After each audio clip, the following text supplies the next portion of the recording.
Okay po, good morning. Pag-usapan natin ang 10 morning habits na nagpapataba sa inyo. Okay, ito yung mga 10 diet tips natin sa umaga. Hindi natin alam, umaga pa lang mali na ginagawa natin. Number 1, mabilis masyado kumain. Diba, pag kumain, sobra bilis. Wala pang 5 minutes, tapos na agad yung kinain. Mas marami po makakain nyo kung mabilis ang pagkain. Kaya ang tip natin, dapat nga mas mabagal. Diba? Mindful eating para mas mabilis mabusog. Kailangan kasi natin ng mga 15 to 20 minutes na may pagkain yung tiyan bago tayo mabubusog Kaya kung within 10 minutes, lahat makakain nyo. Number 2, kulang sa tubig. Diba?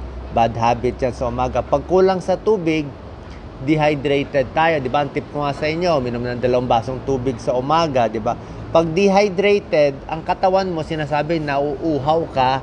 Yung iba, nai-interpret yung uhaw, kakain na sa platong kanin. Tubig lang kailangan ng katawan mo, kumain na sa platong kanin. So, nalilito yung katawan natin. So, pag dehydrated, constipated ka pa. Diba? Mahirap dumumi, titigas ang dumi, bloated ka pa, diba? So, kailangan nyo maligamgam na tubig sa umaga. Tsaka iba nga, ang tip nga natin, bago nga kumain, uminom ng 1 basong tubig o 2 para medyo busog na. O kung hindi tubig, sabaw, clear soup, diba? Para medyo may laman na ang tiyan. Drink water. Number 3, bad habit. Ito yung iba, hindi na nagbe-breakfast. Okay? Skipping breakfast. So, yung ayaw mag-almusal totally, mas masama po yun. Sasabihin na iba, di ba nakakapayat yun? Hindi tayo nag-aalmusal. Maraming problema kung hindi kayo mag-aalmusal. Okay? Unang-una, sa mga bata, hindi makaka-aral sa school o hindi makaka-answer ng exam, aantukin, kukuluan tiyan. Sa mga nagtatrabaho, hindi maganda ang trabaho ng gutom. Diba? So, kailangan may breakfast tayo. Isa pa nangyayari, pag hindi kayo nag-breakfast, 10 o'clock, 11 o'clock, gutom na kayo. Tapos pag kumain kayo ng tanghalian, halos doble ang makakain nyo kumpara kung nag-breakfast na lang sana kayo. Sana yung breakfast nyo, tama-tama, tanghali, tama-tama. So, kailangan mag-almusal. Number 4, bad habit, kulang sa araw, sa umaga. May pag-aaral, yung hindi kulang sa araw, mas tumataba. Pero yung taong kompleto sa araw, sa vitamin D, more weight loss. Bakit kaya? Kasi sa umaga, kailangan natin yung araw. Signal yan na gising na. Umandar na yung metabolism, di ba? Parang ganado ka na magtrabaho, di ba? So, mas mabilis metabolism, mas magalaw tayo, mas pumapayat.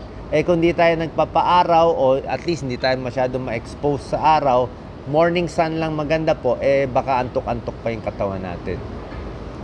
Number 5, yung mga nag-aalmusal, baka mali po ang kinakain yung almusal, di ba? So, baka hindi rin naman healthy, puro matatamis ang kinakain nyo sa umaga. So, kailangan sa umaga, ang best breakfast natin, dapat may protina, itlog, okay naman. May fiber, may gulay, may kanin. So, complete dapat siya. Dapat may protein sa umaga for energy na kailangan natin. Number 6, bad habit. Yung iba nga nagbe-breakfast pero ang tatamis naman.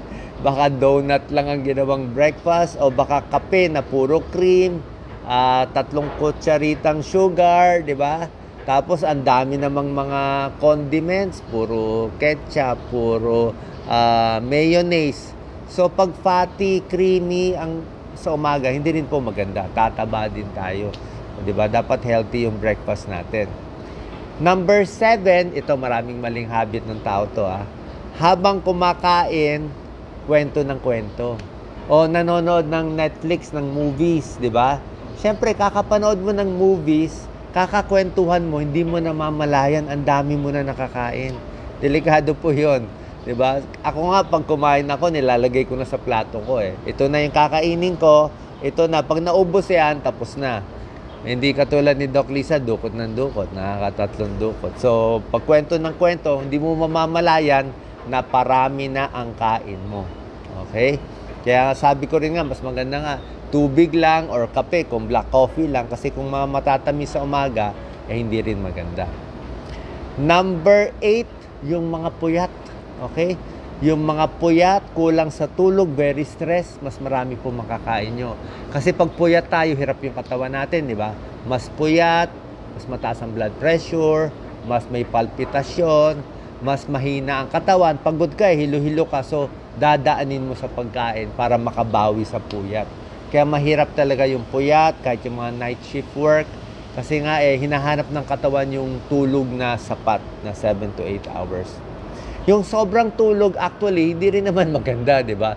Kunyari, 10 oras na, tulog ka pa, ayaw mo magtrabaho, nakakataba din yun. Yung tamang tulog lang, 7 to 8 hours up to 9 hours. So, wag din masyadong puyat, wag din oversleeping. Number 9, bad habit. Walang exercise, di ba? Walang exercise sa umaga, o pagdating doon, upo na lang ng upo, hindi rin po pwede. Diba? Mas maganda nga, palakad-lakad. Sabi ko nga, every 30 minutes, every hour nakaupo, dapat maglalakad. Kung after the meeting, akyat baba ng hagdanan, may tulong din po yan. Yung mga taong mas fidgety, mas malikot, di ba? Habang may kausap sa cellphone, di medyo mag-step-step tayo, di ba? O, di ba? So, mas magalaw, mas malikot, mas maganda sa katawan. You can burn up to 250 calories. And number 10, baka kulang naman kayo sa stretching. Okay? Very important sa umaga, nag-i-stretch kayo. Simple lang po kasi yung bakit tayo tumataba Unang-una, depende lang yan sa dami ng kinakain. Kung gaano karami nilalagay sa bibig natin. That's one factor. Mas marami ka nilalagay, mas mataba. Number 2 factor, gaano karaming calories at energy ang ginagamit mo. Nagwo-workout ka ba? Nag-stretching ka ba? O lagi ka lang nakaupo, walang ginagawa? Mas matanda, mas mabagal ang metabolism. So, yan ang dalawang factors. Input ng pagkain, tsaka exercise na ginagawa. So, pag yung pagkain mo, tamang-tama lang, good breakfast, tapos maggalaw ka naman, may exercise ka, pwede kang neutral or baka pumayat ka pa. Pero kung yung kain mo, puro matatamis, marami, tapos lagi lang nakaupo, hindi gumagalaw, di ba? Yun, mas nakakataba yun. So, it's really input and yung exercise. Kaya either bawasan yung kinakain o damihan yung exercise. Pipiliin nyo po kung anong mas maganda doon. Tsaka yung mga pampabilis ng metabolism natin. Isa pa, pwede rin maligo ng, di ba? Pwede maligo ng maligamgam, pero na tubig. Pero sa ending ng shower, merong mga tip na pwedeng medyo malamig Yung dulo na ng ligo nyo, pag medyo malamig, magigising na kayo, bibilis ang metabolism. Diba? More exercise, more walking, more paaraw, mas gising, mas maraming energy. Tapos kumain ng breakfast na healthy, na sapat lang, para yung tanghalian mo, tamang-tama din. Tapos ito pa po, ang last tip. Pagdating sa gabi, kumain ka na ng breakfast, maayos, di ba? Eat breakfast like a king, medyo marami, gamitin mo energy mo. Eat lunch like a prince, di ba? Tamang-tama yung lunch mo. Eat dinner like a pauper. Sabihin, pag dinner na, konti na lang kakainin natin. Okay? Kasi matutulog na tayo Yung dinner ang pinaka-konting pagkain dapat. Kasi pag sa dinner kayo kumain ng marami, yun ang nakakataba. Tapos may sabay pa ng alak. Yun ang nakakataba. Yun ang nakita nila. Pag sa dinner nyo, dinamihan yung pagkain, mas lumalaki ang tiyan. Pero pag yung breakfast ang dinamihan nyo, hindi tumataba yung tao. Kasi breakfast, iikot ka pa magtatrabaho ka pa sa gabi, matutulog ka na. Okay? So, sana nakatulong tong 10 bad morning habits at yung mga good habits para hindi tayo tumaba habang umaga pa lang. Dapat tama na yung ginagawa natin. God bless po. Salamat po.